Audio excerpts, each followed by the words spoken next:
Y sería interesante como preguntarnos, o la pregunta que la mayoría de las personas se hacen cuando están pasando por una situación difícil que tiene que ver con el sufrimiento es, bueno, siendo un Dios tan bueno, ¿por qué estoy pasando por esta situación? Entonces cuando Jesucristo nace, Él no dijo, voy a inventarme el Nuevo Testamento, porque ahora va a ser el libro religioso que va a dominar el cristianismo de aquí adelante y la nueva religión llamada cristianismo. No, eso no está ni en la mente de Jesús, ni en la mente de los escritores del Nuevo Testamento, ni en la mente de Pablo, ni en la mente de los primeros líderes de la iglesia. Cuando se hablando de los primeros líderes de la iglesia, estamos hablando de los primeros 3 siglos, por lo menos. Surge lo que van a llamar una secta judía. Ese es el verdadero nombre del cristianismo en la época de Jesús. Yo cuando me preguntas qué doctrina creer, yo no tengo que pasar por el filtro de cómo esa doctrina trata la dignidad humana, trata al ser humano que viene con necesidad y con una situación distinta. Porque no podemos entender a Jesús y el Nuevo Testamento si no tengo la base, que es el Antiguo Testamento. ¿En qué momento se separa el judaísmo del cristianismo?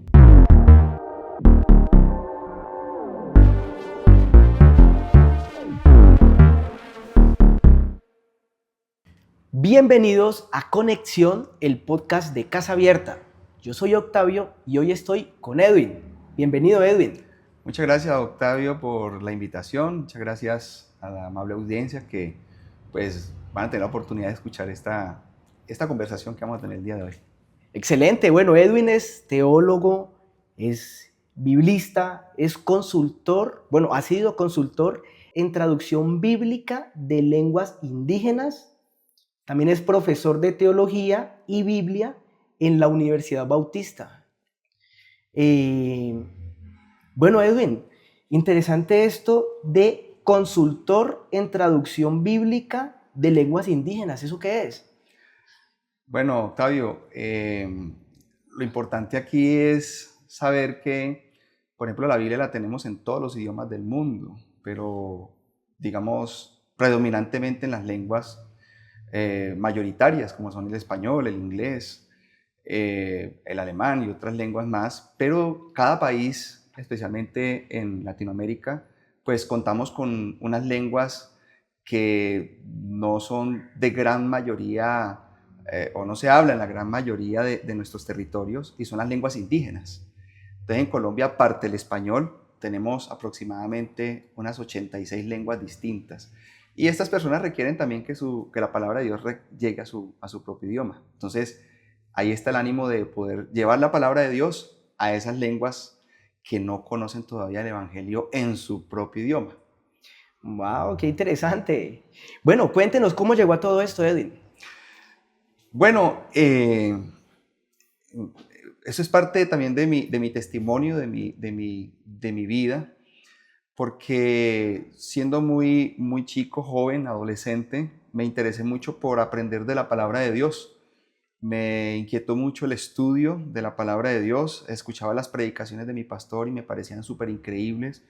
Y yo veía esto como una necesidad que yo también quería hacer. En alguna otra manera, pues quería llevar la palabra de Dios a otras personas, pero eso me requería que necesitaba capacitarme, que necesitaba estudiar un poco más, que necesitaba buscar, aparte de la iglesia, alguien o una institución que me diera más herramientas para la predicación.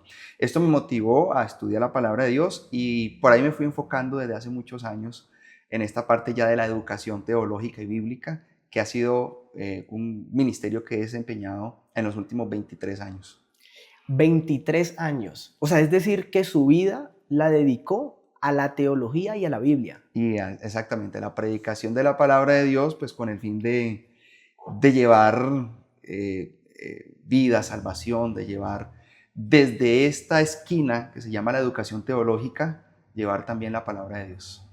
Venga, Edwin, me surge una curiosidad porque pues generalmente en nuestra juventud o cuando estamos terminando el colegio, pues nuestra cultura, nuestro entorno dice que estudiemos algo relacionado, no sé, con alguna profesión que te genere o que te dé una salida laboral fácil. Estudiar teología y Biblia, yo creo que no tiende a ser o no tiende a tener tanta salida laboral fácil. ¿Cómo usted decide estudiar teología? Bueno, de hecho, cuando uno vaya en mitad de carrera, que uno se va dando cuenta un poco más de la realidad, nos vamos dando cuenta que los compañeros decían, bueno, en aquella época decía, vamos a abrir el periódico a ver qué oferta de empleo hay en teología. No hay nada. Sí, entonces Ok, ahorita en las agencias de empleo tampoco sale nada.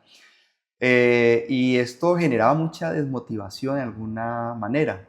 Pero fíjate que mi inspiración no fue tanto para definir mi situación económica con la carrera de la teología, sino más bien es parte de una vocación. Estudiar teología y enseñar la palabra o predicar la palabra es parte de una vocación, es algo que creo yo que la gente, la humanidad necesita y de alguna otra manera, pues, dependiendo del contexto o el país donde nosotros nos desempeñemos, pues va a tener alguna forma de contratación en algunos lugares que tenga que ver con el ámbito religioso.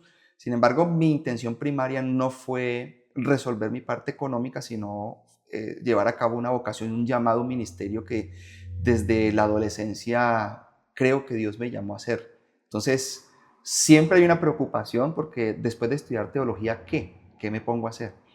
Y aquí es donde viene lo sobrenatural.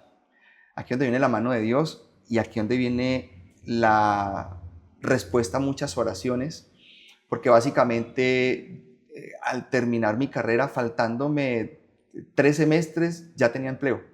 Solamente me estaban esperando que me graduara. Yo no había esperado esto, no lo había vislumbrado en algún momento, pero creo que es parte de lo que nosotros diríamos cuando uno dedica su vida a Dios, Dios de alguna otra manera nos ayuda en su respuesta a que esto siga completándose porque es un ministerio muy así importante. es.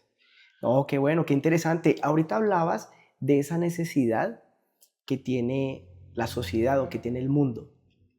¿Cómo la Biblia ayuda a suplir esa necesidad? ¿O cómo la Biblia nos ayuda a entender el sufrimiento de la humanidad?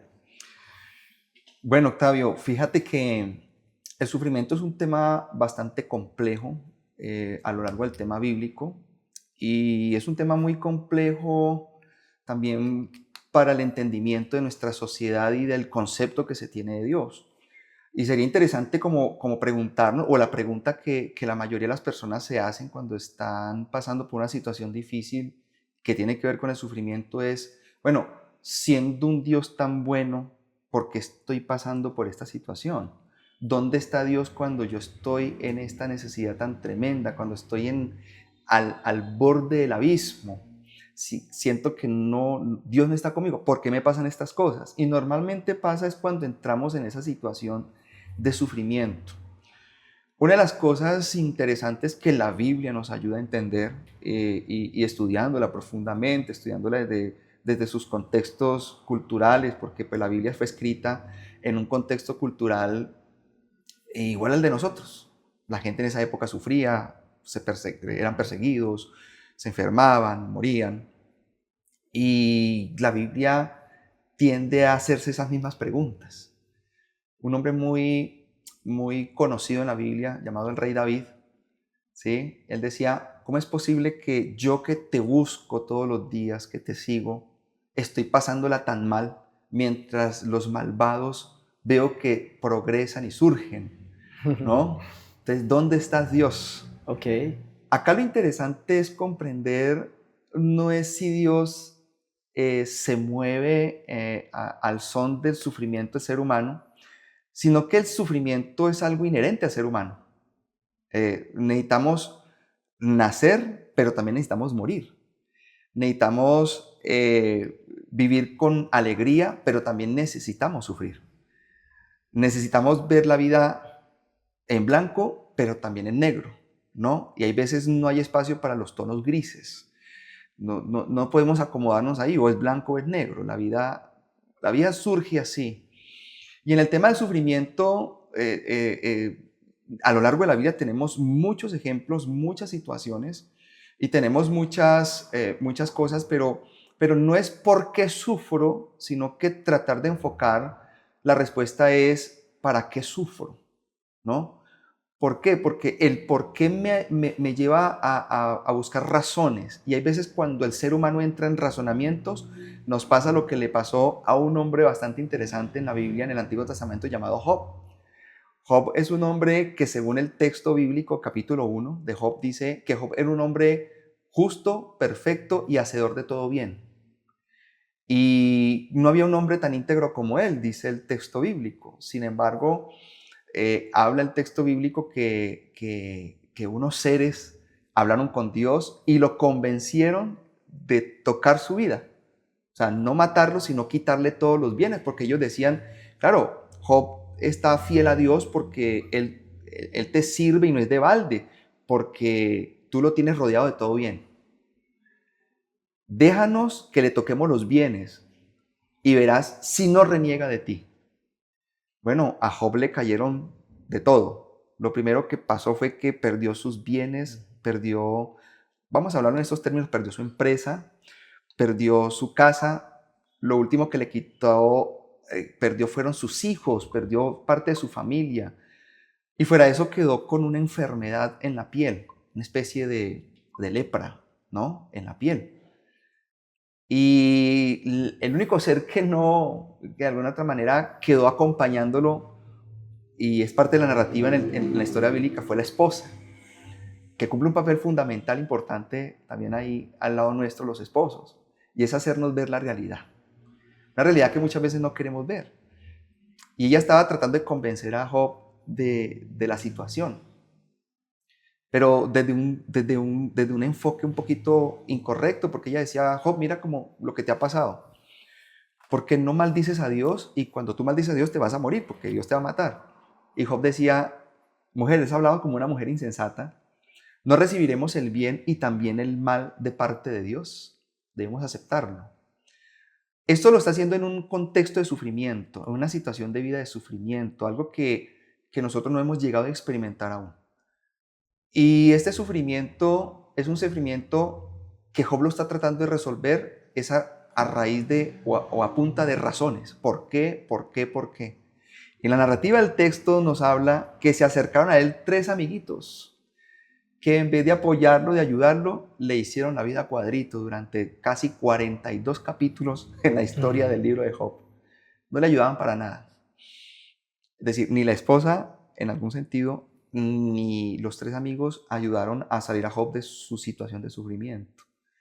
Ya por ahí en el capítulo 42 de tantas cosas, esos capítulos, 40 capítulos casi del libro de Job, fueron razonamientos.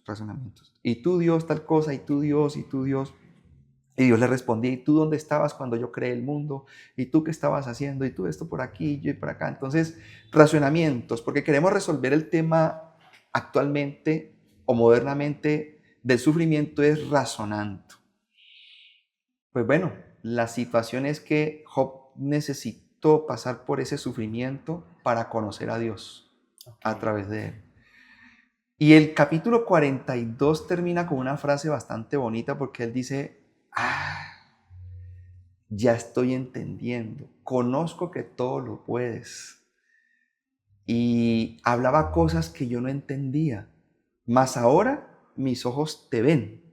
Ahora sí puedo ver con claridad quién es Dios y cómo está al lado mío en este tema del sufrimiento. Es decir, lo importante aquí es que Job dejó su razonamiento preguntándole a Dios, preguntándose dónde estás tú, Dios, por qué me está pasando a mí, por qué le pasó a mis hijos, por qué perdí el trabajo, por qué perdí la salud, por qué perdí la libertad, por qué perdí mis hijos, por qué perdí tantas cosas que de alguna otra manera me las gané a pulso, me las gané con mi trabajo. Pero detrás de eso había una situación de vida espiritual de Job no realista, no tan cercana a Dios. Cercana en el sentido de que él confiaba que Dios le daba todas las cosas, pero había una situación, Job no veía a su alrededor. Fíjense, Job solamente hacía sacrificios solo por sus hijos. Es como decir, vamos a orar solo por mis hijos, pero ¿qué pasa con los hijos de las otras personas? Ajá. ¿No merecen también que oremos por ellos? Una cosa de esa. Pero Job, después de todo lo que le pasó, comprendió a través de su sufrimiento que Dios primero le quería tratar de alguna otra manera, alguna arrogancia, alguna altivez, pero también tratarle ese tema de de que lo viera tal como Él es, tal como Dios quiere que lo veamos. No buscar al Dios que por lo material lo buscamos, no buscar al Dios que me da todo lo que le pido, sino buscar a Dios también cuando no tengo nada. Y cuando ese tener nada me lleva a sufrir una condición, sea de salud, sea de privado de la libertad, sea de perder el empleo, sea de perder lo que sea. La Biblia tiene miles de ejemplos, Octavio, para explicar el tema del sufrimiento, pero el libro de Job es uno de los libros centrales en el Antiguo Testamento. Ahora, en el Nuevo Testamento, ¿qué ejemplo podríamos tomar? El ejemplo del sufrimiento de Cristo en la cruz, que nos conllevó una redención. Es decir, sufro para que otros tengan vida, para que otros tengan luz, para darle a entender a los demás que el sufrimiento que yo viví no lo sufrí por un castigo de parte de Dios, porque esa es la otra. Teológicamente las personas juzgan a Dios y su situación de vida, su sufrimiento. Por ejemplo, estoy sufriendo porque estoy en pecado oculto. Entonces algunos dicen, te está pasando eso porque tienes un pecado que no has confesado. Un ejemplo de tantos. Pero fíjense que no necesariamente Job había sufrido porque era pecador. De entrada al texto bíblico en su narrativa dice, Job era un hombre perfecto delante de Dios. Perfecto, hombre justo, correcto y perfecto. Que digan eso de uno es grandioso. No hay un ser humano en la tierra que la Biblia lo catalogue como perfecto, aparte de Jesucristo. Pero lo interesante aquí es eso, entender cuál es la razón. Uno, ¿por qué sufre? Mire, uno sufre por el pecado de otros. ¿Por qué? Bueno, sucedió hace muchos años. Una familia iba saliendo de una vigilia, 6 de la mañana, y venía un borracho en un carro, los atropelló, murieron y otros quedaron en silla de ruedas, otros quedaron en estado vegetativo. Entonces, ese sufrimiento no lo buscaron ellos ni porque estaban en pecado. Sufren en esa situación por el pecado de otros. Nosotros sufrimos por las condiciones climáticas, por ejemplo, lo que la naturaleza nos da, ¿no? El calor, el frío, las lluvias. Entonces, no hay lluvias, entonces hay verano, se secan las cosas y no hay para alimentarse. Hay mucha lluvia, entonces hay desastres sobrenaturales. O sea, sufrimos porque sí y sufrimos porque no. El sufrimiento hace parte de nuestra vida. El sufrimiento es parte de la naturaleza y es inherente al ser humano. ¿Será que en esta misma idea que traemos, Edwin, del sufrimiento y la razón que nosotros como seres humanos lo buscamos, es donde encontramos la ciencia? O sea, es decir, ¿la ciencia en algún momento se encuentra con la Biblia? ¿Hay alguna relación entre las dos? Bueno, digamos que es difícil vincular el aspecto científico, digamos, en estas razones que la misma ciencia llama asuntos fenomenológicos, ¿no? Pues tienen diferentes acercamientos. Eh, bueno, sí, o sea, pienso yo que la ciencia podría explicar desde su resorte como tal, desde su método científico, verificación, desde las pruebas, ensayos, verificaciones, etcétera, y a través de la experiencia empírica también podría dar ciertas explicaciones. Digamos, bueno, usted está sufriendo esta enfermedad porque científicamente se ha comprobado que la mala alimentación que usted ha llevado lo conllevó a tener estas consecuencias. Entonces, digamos que desde ese punto de vista se limitaría la ciencia a explicar, más no desde lo fenomenológico, que digamos sería como la parte que intenta la ciencia explicar las situaciones. Ellas prefieren no meterse en esos terrenos. Entonces, desde ese asunto fenomenológico queda más la experiencia del ser humano, a qué le atribuimos nosotros el sufrimiento. De hecho, antes de que existiera la ciencia, bueno, había un paso anterior que es el empirismo, la experiencia, el conocimiento adquirido por la experiencia, pero antes de ese había algo que se llama el animismo. El animismo es la razón natural que tenía el ser humano primitivo para atribuirle a los dioses o a los seres espirituales el origen de lo que ellos no podían explicar. Okay. Entonces cayó un rayo, se lo mandó un dios que maneja los rayos. Que hubo un terremoto, eso es un dios que mueve la tierra. Que se hundió el barco, eso es un dios que mueve las aguas. Pero fíjense que está atribuido a desgracias, a desgracias. Entonces, ¿qué hizo el ser primitivo? Dijo, yo creo que los dioses se enojan con nosotros porque no estamos haciendo algo para ellos. Entonces, primitivamente, y eso antes, desde la historia bíblica, surge la idea de hacerle ofrendas y sacrificios a los dioses. ¿Para qué? Para tenerlos contenticos y que no nos pase nada. ¿Qué quiero decir yo? Bueno, el principio de este animismo es atribuirle a fuerzas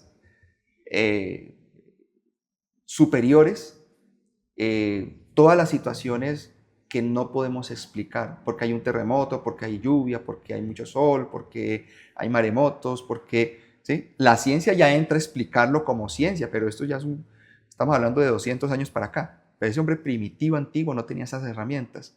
Entonces, surge la necesidad de explicar esta situación.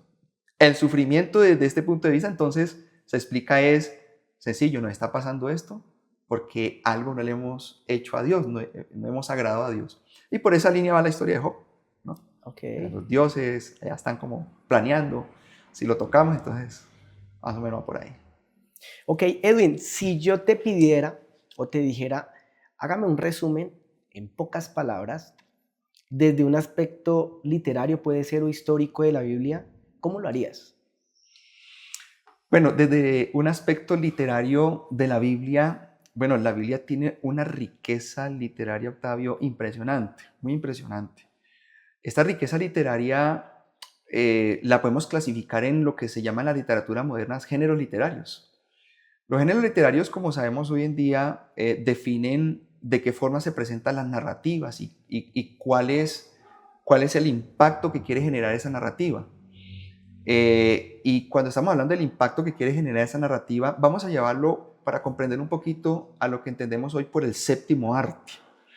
El séptimo arte pretende presentarnos situaciones reales o no reales a través de la pantalla grande, pero quien dirige esta película tiene una idea de generar en el que va a ver la película lo que llamamos un impacto retórico, y esa película tiene una función retórica. ¿A qué voy? La función retórica tiene que ver con qué impacto quiero que genere en la emoción del que ve esa película. Entonces yo ahí voy a presentarlos en géneros literarios o en los géneros del séptimo arte. Entonces voy a presentar, por ejemplo, una película que le genere a la persona miedo. ¿Qué formato voy a usar yo? ¿Qué recurso literario voy a utilizar yo para generar miedo? Ah, el género terror. No, yo quiero generar en la persona que esta historia lo lleve a amar más la vida o a amar más a una persona. Entonces, ¿qué podría? ¿En qué género literario? Un drama. Yo quiero que la gente se ría durante toda la película. Comedia. Yo quiero que la persona despierte su amor erótico. Género erótico. Entonces, todos estos géneros tienen una función retórica. ¿Qué quiero generar en el que está viendo? La Biblia no se escapa de esa clasificación. La Biblia también nos presenta los mismos géneros en sus historias. Entonces, vamos a tener desde el género literario poético, desde el género literario sapiencial, desde el género literario profético, histórico, narrativo, desde el género apocalíptico, desde el género evangélico, desde el género epistolar. Es decir, tenemos cientos de géneros dentro de la Biblia y cada autor de un libro bíblico quiere hacernos sentir algo con esa historia que está contando y con ese estilo. Entonces, aquí lo interesante es comprender que la literatura nos ayuda a estudiar la Biblia desde la literatura y la Biblia tiene tal riqueza que responde a esta pregunta. La Biblia responde a la literatura desde la literatura. Ok, y desde un aspecto histórico, ¿cómo lo podemos abordar? Bueno, desde el aspecto histórico, me gustaría hacer una aclaración bastante interesante. Normalmente cuando estamos hablando del término historia, estamos tratando de decir que la historia es una ciencia que lo que trata es de tomar una narrativa o una tradición oral que se escuchó en algún momento. Esa tradición oral fue tomando fuerza porque fue contando algo de una cultura, de un pueblo, de una historia, de una narrativa. y entonces esa historia alguien dice, voy a dejar por plasmada esta historia, sea que me la cuenten o sea que yo la viva, la presencie. Te voy a escribir de esa historia. Entonces, hoy en día la ciencia nos pretende colocar la historia como una ciencia que nos narre al pie de la letra los hechos del pasado. Entonces, desde la ciencia es creíble porque la ciencia no va a registrar algo que no va a considerar válido. Por supuesto, tiene que abordarlo de algún método histórico, ¿no? Pero bueno, los métodos iniciales de contar historia se hacían desde el método de la sospecha. A mí me parece que por aquí va esto. Me falta parte de esta historia, pero creo que con lo que escuché por allá vamos a completarlo, ¿no? Entonces, la historia como tal es un proceso bastante interesante de contarnos unos hechos, ¿no? Interesantes. No tenemos todo el evento, sino que tenemos cierta parte del evento. La historia le falta el 80%. Siempre digo lo mismo. La historia que nosotros tenemos le falta el 80%. Y la historia hay que conocer siempre dos versiones. La de los ganadores que la escriben, pero también desde los perdedores que no la pudieron escribir. Eso en cuanto a definir un poquito por ahí por dónde va la historia. Cuando estamos diciendo que historia en términos de la historia bíblica, muchas veces encontramos que no necesariamente la Biblia le interesa utilizar el recurso de contar una historia para validar que la historia fue real, sino que la Biblia le interesa es contar una historia a manera de historiografía, ¿sí? Es decir, yo ahora estoy organizando esa historia a mi manera, le estoy adjudicando mi estilo a esa historia porque yo tengo una intención no histórica, sino teológica de ese texto. Un ejemplo. En el principio creó Dios los cielos y la tierra y la tierra estaba desordenada y vacía. Y entonces Dios creó el día 1 día 2 creó esto, el día 3, el séptimo día descansó. Pregunta, ¿el narrador estuvo allí en ese momento exacto cuando se creó? No estuvo. ¿De dónde recibe esa información? De una tradición oral. Pero resulta que el contexto de ese escritor no es narrar la veracidad de la creación en 1, 2, 3, 4, 5, 6 días y descansa el séptimo, porque él no está ya presente, sino de narrar en el trasfondo de esa historia o historiografía que él plantea una historia teológica. No le interesa resaltar datos ni fechas, ni personajes principales de la historia. Lo que la Biblia le interesa en términos de historia bíblica es resaltar el mensaje teológico, que es lo que está de fondo desde Génesis hasta Apocalipsis. Entonces queremos saber si realmente existió, no sé, el emperador tal o el faraón tal. Entonces resulta que en la época de Moisés dice que había un faraón que se llamaba tal, pero cuando vas a los anales históricos de Egipto vas a encontrar, no, ese faraón no era, ¿no? Es porque había otro según la historia egipcia. Entonces dice, antes la Biblia no está contando la verdad. No, la Biblia no es que no esté contando la verdad, no le interesa contar un hecho histórico preciso, sino que utiliza ese hecho histórico como un recurso literario para que finalmente cuente una verdad teológica. Es la verdad que necesita resaltar la Biblia. Muy bien, Edwin. Excelente. Edwin, ¿hasta dónde se debe traer la cultura judía al cristianismo? Bueno, si bien el judaísmo es base fundamental importante en la historia religiosa de esta parte de Occidente, podríamos decir que del judaísmo nace el cristianismo. El judaísmo se cataloga como una religión importante, principal de las religiones semíticas. Es la primera en su género, cronológicamente hablando. Del judaísmo surge el cristianismo en una época posterior.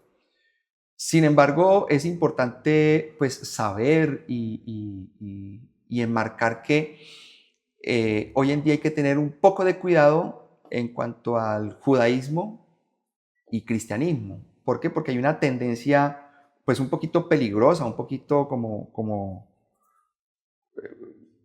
sí, peligrosa en cuanto a términos de interpretación del texto bíblico, que pues nos lleva a interpretar algo que se llama como una corriente judeo-mesiánica, Ok. ¿no? Es decir, es un poquito peligroso porque nos puede meter en una situación de un sincretismo. ¿Qué es la palabra sincretismo? Es cuando yo mezclo elementos de una religión con otros elementos de una religión y los trato de unir y trato de romantizar entre las dos. O sea, romantizo con las dos y trato de entrar en esa dinámica de hacer como una nueva postura entre las dos, como mezclando esas cosas. Como decir una pequeña fe híbrida, ¿no? En ese sentido. Y pues es híbrida porque ni es completamente judía, ni es completamente cristiana. Y esto puede, pues, diluir de alguna manera o el mensaje judío y el mensaje cristiano. Es decir, no podemos tomar estas dos corrientes al mismo tiempo porque nos complicaría un poquito el definirnos en cuanto a esos principios. Pero hay un segundo elemento interesante aquí, Octavio, que podríamos hablar, que si bien la cultura judía aporta unos elementos muy importantes, como lo es el principio de la Torá, ¿no? Que de ahí surgen todos los mandamientos y estatutos que Dios le dio a Moisés para el pueblo y para el pueblo judío del cual nace nuestro Señor Jesucristo. Entonces, cuando Jesucristo nace, Él no dijo, voy a inventarme el Nuevo Testamento, porque ahora va a ser el libro religioso que va a dominar el cristianismo de aquí adelante y la nueva religión llamada cristianismo. No, eso no estaba ni en la mente de Jesús, ni en la mente de los escritores del Nuevo Testamento, ni en la mente de Pablo, ni en la mente de los primeros líderes de la iglesia. Cuando estoy hablando de los primeros líderes de la iglesia, estamos hablando de los primeros 3 siglos, por lo menos. Ok. El cristianismo viene a ser cristianismo es a partir del siglo IV después de Cristo, casi 350 años después de que Cristo partió a la diestra del Padre. Y te voy a decir por qué. Porque es interesante conocer que no hay religión sin libro. Y cuando el cristianismo logra en el siglo IV compilar un libro llamado el Nuevo Testamento, que se compone de los escritos de los evangelios, las cartas paulinas, las cartas generales, cartas juaninas, etc., Nuevo Testamento, 27 libros. Cuando tenemos una compilación de esos libros que antes circulaban, 300 años antes circulaban por distintas partes de forma independiente. Entonces se compilaron por allá en un concilio y dijeron, este va a ser el libro normativo y autoritativo para una fe que la vamos a llamar cristianismo. Entonces la pregunta es, y la pregunta que me hacen muchas veces en la iglesia o me hacen los estudiantes es, profe, entonces, ¿Jesús inventó el cristianismo? ¿Pablo inventó el cristianismo como religión? Pues bien, cronológicamente, históricamente, no lo inventaron. Ni tampoco tenía el propósito de inventar. Suena extraño. Pero lo que Jesús vino fue establecer las bases principales de cómo cumplir esa Torá. Y él dijo, yo no he venido aquí voy a hablarlo coloquialmente, a pasarme la ley por la faja, sino que les voy a indicar a ustedes cómo se cumple, ¿no? Y es bastante interesante porque habéis oído qué, pero yo ahora les explico qué. Ese habéis oído qué, pero yo ahora les digo qué, no quiere decir que Jesús esté diciendo una verdad nueva, sino que Jesús lo que está diciendo es, entre lo que Moisés dijo y lo que yo les estoy alineando, está unos grupos religiosos que malinterpretaron las escrituras y pusieron en esa interpretación cargas que ni ellos mismos pueden llevar. Agarraron la ley, la reformaron, la interpretaron a su modo, a su amaño y fundaron unas subreligiones chiquiticas, fariseos, saduceos, herodianos, una cantidad de religiones que empezaron a nacer por ahí en el siglo II antes de Cristo que le dan apertura al Nuevo Testamento. Entonces, cada uno tiene una interpretación, uno le ponía las escrituras, otros le quitaban. Entonces, entre lo que dijo Moisés y cuando Jesús dice, pero yo ahora os digo, está esa situación, ese contexto. Mala interpretación de las escrituras o acomoda las escrituras para que las escrituras digan lo que convenientemente quiero que digan. Entonces, Jesús no se inventó algo nuevo. Jesús lo que vino a decir, venga, yo les voy a indicar cómo es que Moisés dijo que había que cumplir esto, todo, porque Jesús fue un judío de su época y enseñó en las sinagogas y en los pueblos, en el templo, a cómo era que se necesitaba. Por eso él tuvo problema. ¿Y cuál fue el resultado de eso? Persecución hasta la muerte de cruz. Entonces, fíjate que hay algo interesante ahí en esto, en esta continuidad.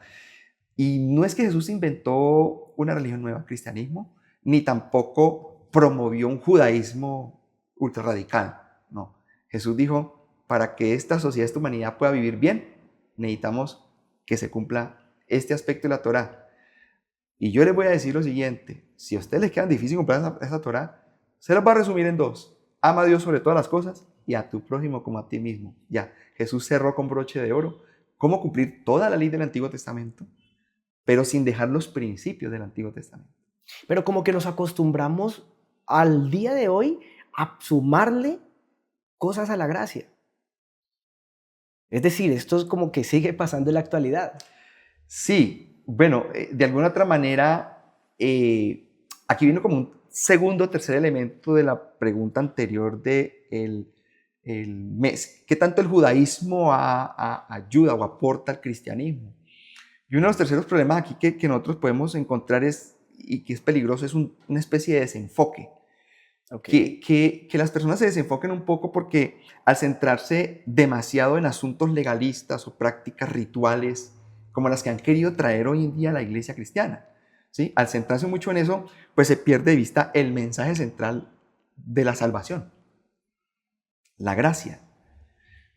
El tema de la salvación es muy importante comprenderlo, porque digamos que vamos a salir un poquito del imaginario común y popular que tenemos nosotros en nuestras congregaciones, respetuosamente hablando, porque yo hago parte de ese imaginario, o sea, yo tengo mi concepto de salvación eclesial y el que me han enseñado. Pero indagando un poquito más desde la investigación bíblica teológica, cuando se nos presenta una palabra como salvación, tiene unas dimensiones muy amplias y son unas dimensiones que tienen un aspecto más terrenal que espiritual. A ver, vamos a esto. El concepto de salvación, desde alguna palabra por allá en hebreo y que se lleva en el griego en el Nuevo Testamento, principalmente tiene como una idea de sacar de un lugar estrecho a un lugar amplio. ¿Sí? Sacar de estrechez. Es el concepto primario y principal en la cultura bíblica, desde la mente de los que escribieron la Biblia, de los que vivían en la época de la Biblia, desde la época de Jesús. ¿Sí? Y tiene el concepto primario de sacar de un lugar estrecho a un lugar amplio, es decir, salir de estrechez. Nadie vive bien en estrechez. Y cuando estamos hablando de estrechez, póngale usted eso, todos los problemas y dificultades que te pueden llegar a ti por ser humano. Hablamos ahorita de sufrimiento. ¿Sufrimiento por qué? Sufro por una situación de salud. Señor, sálvame de esta situación de salud. Y uno hace lo posible y hasta un poquito lo imposible por curarme. Pero fíjate que Dios no me diciendo, yo te voy a sanar, pero cuando estés aquí en el cielo. No, hay que sanarse mientras estemos en la tierra. Señor, entraron a mi casa y me desocuparon la casa. Señor, ayúdame a recuperar mis bienes porque esto hace parte de mi calidad de vida. Dios no dice, yo te voy a dar estos bienes, pero cuando tengas tu morada aquí en el cielo, sino que tú vas a recuperar tus bienes ahorita cuando estés en la tierra. ¿Sí me va a entender? Entonces, eso es sacar de estrechez. Para el concepto bíblico, salvación en primera instancia es sacar de estrechez, es sacarme de una dificultad que humana y terrenalmente estoy viviendo. Entonces, los judíos tenían el concepto de salvación, primeramente era, Señor, líbranos de nuestros enemigos opresores. Entonces Dios no le dice, sí, cuando ustedes estén aquí en mis moradas, ya no van a tener enemigos. Entonces ahí un profesor nos decía, ahí donde uno dice, el Apocalipsis no sirve mucho.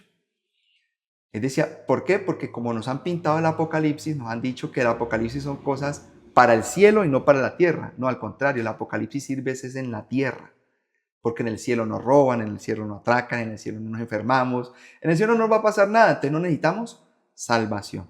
Ya luego, años más tarde, pues la salvación entra ya en un contexto espiritual. O sea, no necesariamente salvarnos de un aspecto material, sino que vamos a requerir que nuestra alma, nuestra vida, nuestro espíritu, nuestro corazón también sea llevado después de la muerte a un lugar donde ojalá estemos con Dios, ¿no? Entonces empezaron a surgir preguntas, pero si no te vas donde está Dios, entonces ¿a qué otro lugar puedes ir? Entonces empieza a aparecer extrabíblicamente, ¿no? Extrabíblicamente y por culturas y siglos y siglos y de interpretación bíblica, otros lugares donde el ser humano va a ir. Entonces, al día de hoy, mucha gente dice, bueno, yo no sé si voy a ir al seno de Abraham, si voy a ir al paraíso, si voy a ir al purgatorio, si voy a ir al cielo directamente, al primer cielo, al segundo cielo, al tercer cielo, y cada uno predica y acomoda de acuerdo a su conocimiento esta situación de a dónde vamos a ir. Y eso se unió a la palabra salvación, ¿no? Entonces, la salvación es algo interesante porque para llevarlo a una idea general, más aplicativa, más amplia y de acuerdo al propósito de Dios, indistintamente, si es en la tierra o es en el cielo, aunque Dios quiere las dos, ¿no? Yo he venido para que tenga vida y la tengas en abundancia, no a medias, ni poquita. Ya tengo que reconocer yo que es vivir la vida en abundancia, ¿no? Con Dios, sin Dios, con lo material, sin lo material, ¿no? En la salud, en la enfermedad, en la vida, en la muerte. Ya tengo que empezar a relacionar y asociar todo esto. Pero lo interesante aquí es que cuando hablamos de salvación, yo creo que es un proyecto de Dios. Es un proyecto de Dios que ha querido traer con el ser humano precisamente por la mala decisión que tomó desde el principio. Porque cuando recuerdas que la historia de Adán y Eva nos muestra cómo el hombre se desprendió y decidió separarse voluntariamente de Dios. Es decir, Adán dijo, voy a decidir el día de hoy separarme de las decisiones que Dios me está guiando y voy a tratar de hacer mis propias decisiones, voy a tomar mis propias decisiones, voy a tratar de vivir en mi propio engranaje y voy a retirarme del engranaje de Dios. Cuando Adán tomó esa decisión, ya vemos la consecuencia. Génesis 2, 3, 4 y lo que llamamos nosotros la entrada del pecado, la caída del ser humano en el pecado, ¿no? Y hay varias cosas en este contexto muy interesante porque cuando estamos hablando del pecado que afectó la salvación, que afectó el proyecto de Dios, Dios no se quedó cruzado de manos. Dios dijo, listo, me falló el plan A, que era crear una humanidad libre, con voluntad y con libertad, pero ellos decidieron salir de mi voluntad y entrar en una voluntad ajena, la de ellos que los conllevó a vivir en la voluntad de la esclavitud. ¿La esclavitud de qué? Del pecado. Entonces ya entra un tema interesante que es el pecado que se opone a la salvación. No es porque, ahora hay que categorizar y clasificar el pecado, sus tipos y esas cosas, pero bueno, no vamos a entrar en esos detalles, pero el pecado en sí es lo que obstaculiza que el ser humano, los seres humanos vivamos de acuerdo a esa buena vida de calidad que Dios nos quiso dar. Ya tendríamos que definir, bueno, qué es el pecado, ¿sí? ¿Qué afecta? ¿Afecta a Dios? ¿Afecta a mi prójimo? De todo tiene. Pero el pecado entró por un hombre y ahí entra el Nuevo Testamento con Jesús y sale por un hombre, por Jesús, ¿no? Y tenemos un proyecto de salvación. Entonces, cuando decimos, ¿qué es la Biblia? La Biblia es el proyecto de salvación que Dios ha traído al ser humano a través de este plan salvífico, valga la redundancia. La Biblia lo que presenta desde Génesis a Apocalipsis es un proyecto salvífico. Dios creó a Adán, plan A, para vivir con el ser humano que falló el plan A. Entonces Dios dijo, voy a crear a Israel. Creó un pueblo. Dijo, le voy a dar unas leyes. Le voy a dar para que se guíen, para que tengan una buena calidad de vida. Israel no entendió ese propósito, no entendió ese panorama de Dios y también falló. Entonces Dios dijo, no me voy a quedar de brazos cruzados, voy a enviar a mi hijo. Y después de que mi hijo salga de la tierra, voy a establecer la iglesia. Entonces, a través de la iglesia, a través de congregarnos, ¿sí? Entre hermanos, vamos a entender ese plan de salvación ahora. Y aquí estamos en ese momento, esperamos no fallarle a Dios. Esperamos que este plan de la iglesia, la eclesía, la congregación que nos reunimos a adorar y a creer en Cristo, pues sigamos con ese proyecto de Dios. ¿De qué queremos entender con salvación? Tratar de vivir en un lugar amplio y espacioso. No es solamente un bienestar espiritual, sino también un bienestar material, físico, una vida en abundancia, una vida como la que Dios quiere. Ve, qué interesante. Estoy viendo el cristianismo desde esa perspectiva de que estamos en un momento de salvación que Dios diseñó después de alguna manera 2 intentos, o no, de alguna manera no, después de 2 intentos fallidos. ¿En qué momento se separa el judaísmo del cristianismo? Bien, es una pregunta muy, muy crucial y fundamental e importantísima para comprender por qué no solamente se separan, sino que terminaron siendo antagónicas. Cuando el uno nace del otro y es primera y tiene los principios y tiene el libro de fe principal. Y es crucial porque no lo vemos desde este panorama, desde este enfoque.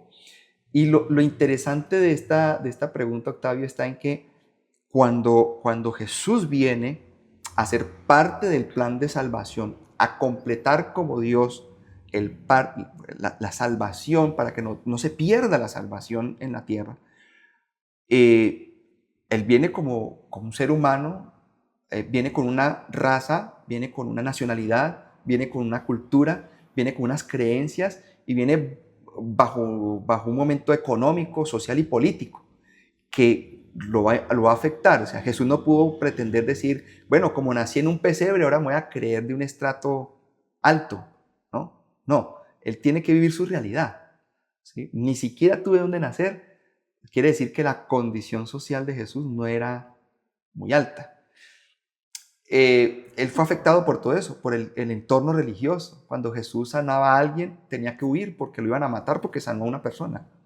O sea, estamos viviendo está viviendo una sociedad contra cultura, contra vida, donde está basada más en los legalismos y en los fundamentalismos que lo que pretenden es traer muerte. Entonces, cuando Jesús viene, Él viene a redireccionar la salvación no desde un plan nuevo, una religión nueva, sino desde el entendimiento de la Torá que Dios le dio al pueblo de Israel a través de Moisés. Entonces, todo lo que Él nombra, todas las parábolas, las enseñanzas, el sermón del monte, cuando Él pronuncia una palabra de enseñanza, todo está en la Torá, lo que llamamos nosotros el Antiguo Testamento. Todo está ahí. Él no se inventó nada nuevo. Él no se inventó un mensaje nuevo, sino que es nuevo para los que le están escuchando y dice que causa asombro cuando lo escuchan, ¿verdad? Es porque ellos 500 años antes dejaron de escuchar esa maravillosa Torá, porque no la predicaron, la contaminaron.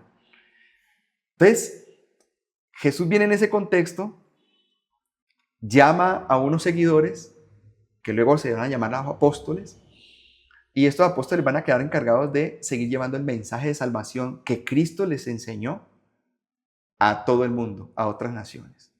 ¿Cuál es la situación? La situación está en que la Torá fundamentalmente, ¿a quién le sirve? O el Antiguo Testamento, que es el libro de la religión judía, ¿a quién le sirve? A los que viven en lo que se conocía como Palestina o Israel y a los judíos de la diáspora. Los judíos de la diáspora son unos judíos que salieron en el año 586 a.C. y que no pudieron retornar a Israel, sino que se quedaron en otros países. Y en esos países fundaron sinagogas. En las sinagogas leen la Torá los días de reposo y lo tienen que leer en otro idioma distinto al hebreo, porque el hebreo se lee solamente en el templo de Jerusalén, pero fuera del templo de Jerusalén se leía en griego, ¿no? Entonces se hizo una traducción 250 años de Cristo del Antiguo Testamento al griego, y entonces los judíos de habla griega, como lo llama el libro de los Hechos, y los judíos del templo que son de habla aramea, pero leen en texto hebreo. Entonces, en medio de todo este contexto, en medio de todo esto, surge lo que ya van a llamar una secta judía. Ese es el verdadero nombre del cristianismo en la época de Jesús. Una secta judía. Así se va a conocer. Por allá se va a decir en hecho que se le llamó por primera vez cristianos, ¿no? Pero no como religión, sino porque promulgaban las enseñanzas de Cristo. Entonces, quien promulga las enseñanzas de Cristo se llama cristiano, porque enseño de Cristo, ¿no? Sus enseñanzas. No como religión, como institución, ¿no? Entonces, desde este punto de vista es bastante particular e importante porque aquí vemos que inicialmente, por lo menos en los primeros 100 años, ¿sí?, no se tuvo ni idea de que surgiera una religión nueva. Ni Cristo tampoco pretendió fundarla, ni los apóstoles pretendieron escribir para que se fundara una nueva religión. No, que eso con el cumplimiento del tiempo ya se fue estabilizando y estableciendo una institución llamada el cristianismo. Pero eso va a pertenecer un momento más adelante. ¿Por qué se separan? ¿En qué momento se divide? Entonces, en la época de que cuando ya Jesús va al Padre nuevamente, que deja a los apóstoles, la iglesia del aposento alto, que se van a predicar en Judá, en Belén, en Nazaret, y fuera de Jerusalén, fuera de Samaria y hasta los confines de la tierra, ¿ya? Entonces, ya no se está usando la Torá en esos lugares, sino que ahora va a prevalecer el mensaje de Cristo. Entonces, hay gente que le llegó un mensaje al cristianismo, la iglesia a los efesios. Ellos no tenían la Torá, pues ellos son unos griegos que viven allá, en lo que llaman Anatolia, hoy en día se llama Turquía. Viven allá, pero ellos no son judíos. Ellos no tienen el trasfondo de la Torá. ¿Pero qué les llega? A través de Pablo, el mensaje del Evangelio de Jesús, que está basado indirectamente en la Torá, la ley de Moisés. ¿Bien? Entonces, aquí hay una explicación que es muy amplia, pero nos va ayudando es por qué se fue abandonando la idea de judaísmo, por qué se va abandonando, porque el judaísmo tiene que ver más con la Torá y la ley. Se va abandonando porque entre más va saliendo de Jerusalén, más se va perdiendo la idea de Torá, de la ley. Okay. Y va tomando más fuerza el cristianismo. Pero entre más se acerque a Jerusalén e Israel, el cristianismo va perdiendo fuerza y va siendo fuerte el judaísmo. Entonces, en la época de Jesús, cuando Jesús muere, se establecen tres tipos de cristianismo. Vamos a tener el judeocristianismo, que es el primer cristianismo, por así denominarlo, que es la de la predicación de los apóstoles antes del año 70. El segundo cristianismo es el cristianismo gnóstico, de mucha fuerza, de mucho impacto y muchos seguidores tuvo, más que el judeocristianismo. Y el tercer cristianismo va a llamar el cristianismo de Pablo o el paulino, que es el que sale de las fronteras de Israel o de Palestina. Entonces, ¿cuál de los tres cristianismos va a prevalecer hasta el día de hoy? El judeocristianismo termina con la persecución romana en el año 70. Hasta ahí. Se destruye Jerusalén, se destruye el templo. No solamente afectó al judaísmo, sino que afectó al judeocristianismo que vivía, el liderazgo cristiano que quedó, seguidores de Jesús, ahí en Jerusalén, se acabaron, ahí quedaron. O se fueron para otras ciudades posiblemente, pero ya no es fuerte, desaparece el término judeocristianismo. El segundo cristianismo es el gnóstico, que ese se fue disolviendo porque el gnosticismo de alguna manera es dar un conocimiento oculto, pero a unos poquitos. Ustedes imaginan de Jesús diga, vayan y prediquen un evangelio, pero si hay 20, predíquenle a 2 nada más, que los otros 18 se queden sin mensaje. No, está complicado, ¿no? Entonces, el gnosticismo es un conocimiento, pero solamente unos escogidos poquitos. Eso tiende a desaparecer, ¿no? Cuando no hay promulgación constante, ¿sí? Entonces se desaparece, se fue desapareciendo, igual con la incursión romana en el año 70 después de Cristo, también se desaparecieron. El único cristianismo que no pudo desaparecer fue el de Pablo. ¿Por qué? Porque estaba fuera de Jerusalén. Estaba en Éfeso, estaba en Colosas, estaba en Tesalónicas, estaba en Antioquía, estaba por todas partes del mundo conocido. El cristianismo que nos llega a nosotros en el siglo XXI es el cristianismo paulino, el que tenemos hoy, el que prevaleció. Y posteriormente, entonces, ya se va a establecer como una institución cristiana. Pablo tampoco pensó en hacer una religión, ¿sí? Entonces, ¿en qué momento se separa? En ese preciso momento histórico. Cuando la predicación de Jesús fue saliendo de Israel, va desapareciendo la idea de Torá, entonces no hay mucha idea de judaísmo. Y cuando van acercándose más a Jerusalén, a Israel, se va perdiendo la idea de cristianismo, porque va prevaleciendo más el judaísmo. Bueno, Edwin, ya para ir finalizando, ¿cómo yo o una persona del común puede identificar una doctrina correcta? ¿Cuáles considera usted que deben ser esas alertas, esos danger, que me dicen, uy, por aquí no es, por aquí están enseñando algo que no es bíblico, algo que no hace parte de ese plan de la salvación? Bueno, Aunque es una pregunta bastante compleja de contestarla, digamos, en este tiempo que nos queda, yo creo que yo siempre que recibo una pregunta, yo para contestarla digo, ¿cómo la contestaría Jesús? ¿Cómo la contestaría él? Y esa pregunta me devuelve a lo que acabamos de hablar. Cuando llega Jesús en un contexto religioso que tiene doctrinas y que tiene filosofías y que tiene corrientes y que tiene sincretismo y que tiene muchas ideas y que tiene muchos imaginarios y la gente cree lo que sea. Es igual hoy en día. Aunque en el gremio del cristianismo nos llamamos cristianos, evangélicos o porque venimos del protestantismo histórico, ¿sabes? Pero al interior de ese cristianismo tenemos muchas corrientes y que nos lleva a formular este tipo de preguntas. ¿Cuál es la corriente o la doctrina o la enseñanza verdadera en medio de toda esta feria, ¿no? Porque se está feriando es la palabra de Dios. Entonces, yo acá predico una cosa, acá predico otra, acá predico aquella. Acá. Entonces, allí es complejo identificar porque pues tendríamos que conocer todas las doctrinas que existen. Y la situación es que así como no sé cada cuántos minutos o segundos nace un niño, yo te puedo decir que por ahí cada 20 minutos nace una nueva corriente nueva del cristianismo. ¿Y a qué lo lleva? Bueno, la razón principal está en el corazón del ser humano. No estoy de acuerdo contigo por ciertas cosas, entonces, chao Octavio, y me voy a ir a otro lado a abrir algo que se adecue a mi pensamiento, porque tu pensamiento y mi pensamiento empezamos a tener dificultad, entonces yo voy a ir a exponer libremente mi pensamiento.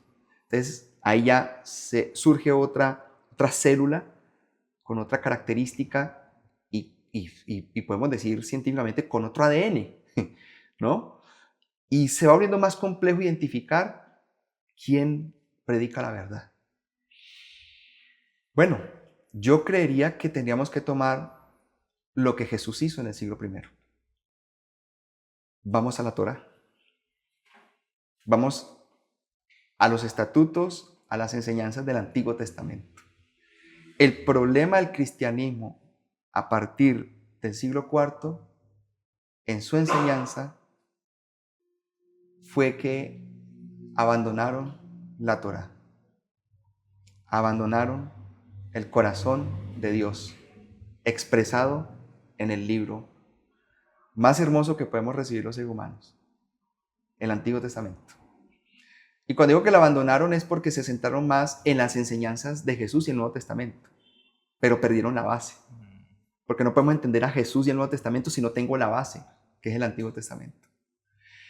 Entonces las acciones, Jesús dijo, yo no vengo a generar algo nuevo, estoy tomando de lo antiguo y les voy a enseñar cómo es que se debe cumplir. Porque en la mitad, recordemos esto, entre la ley de Moisés y Jesús, en lo que yo ahora os digo que hay, la mala interpretación que se le dio al texto. Ese espacio es el que vivimos nosotros muchas veces hoy. ¿Por qué surge eso? Y no pretendo decir que es que solamente estudiando, porque usted estudia, o porque usted conoce, o porque usted... No. Primero que todo, creo que es falta de unidad en el propósito de llevar la salvación a los demás. Segundo, la falta de unidad de profundizar en las Escrituras. Y tercero, creo yo que es la falta de capacitación de alguna otra manera, de educarnos bíblica y teológicamente.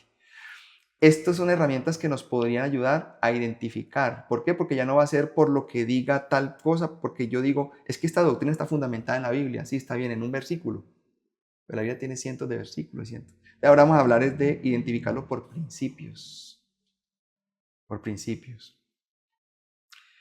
Voy a decir algo que no sé si es delicado, pero por ejemplo, está rigurosamente la ley o el mandato o la política o la doctrina que yo establezco en la iglesia X.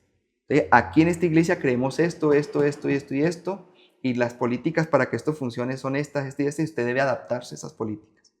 Digan, aquí hay que vestirse así, aquí hay que hablar así, aquí hay que creer esto, aquí hay que ayunar así, aquí hay que vigilar así. Aquí, es decir, cada cajita, cada grupo cristiano nuevo establece sus propias políticas de acuerdo a sus necesidades, a sus preocupaciones y a sus intereses.